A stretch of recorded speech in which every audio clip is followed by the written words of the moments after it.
So this video is about the Northwest Rebellion. I'm just going to do a simple explanation and there's going to be no nitty gritty. So if you need in-depth information, you should go to a different source. So basically this was the second Riel Rebellion. So the first one was in 1869. It was called the Red River Resistance. This one was the second one, and this one was pretty much the last thing before the West was ready to be settled. And it was known as the Northwest Rebellion, Northwest Resistance. So a major factor in this was Louie Riel, and the thing that triggered this was that the government wasn't approving, was basically ignoring them.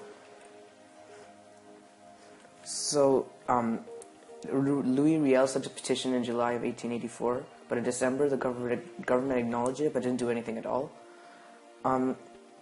There was many speculations about what could have happened. Like, for example, John A. Macdonald was building his Pacific Railroad, and maybe he could have been ignoring them, so the railroad would seem like a better idea if this problem grew.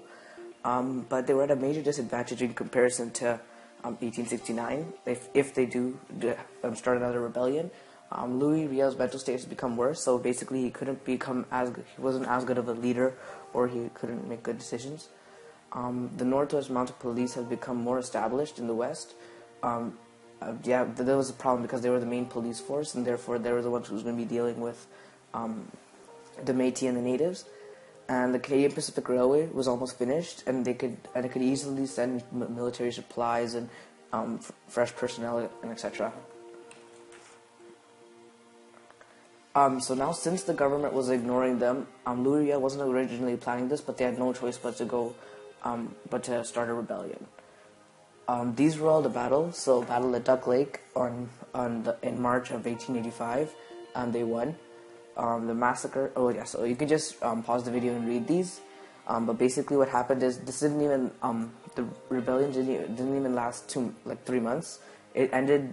That's going to be explained on the other slide. So basically, there were a lot of deaths, and they lost. So many native chiefs, such as Poundmaker and Big Bear, died in prison because of disease, and Louie Riel was hanged for treason.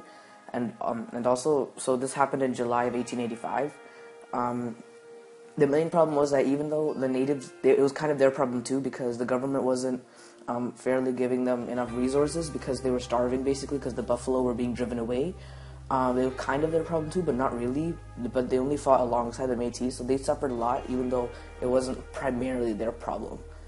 And the government, the message they were trying to send by hanging Louie Riel and giving the natives, and also 8 other native tribe leaders were punished.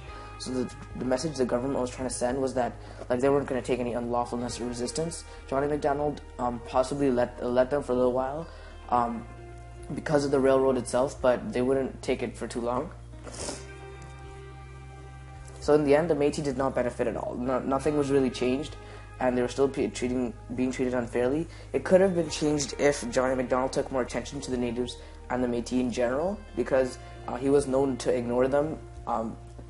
And also, maybe if there was a sane leader for the Métis, because Louie Riel's mental state was gradually becoming worse. So maybe if there's a better leader, they could have avoided the rebellion altogether and still had a positive outcome. So yeah, that was my brief presentation about the Northwest Rebellion.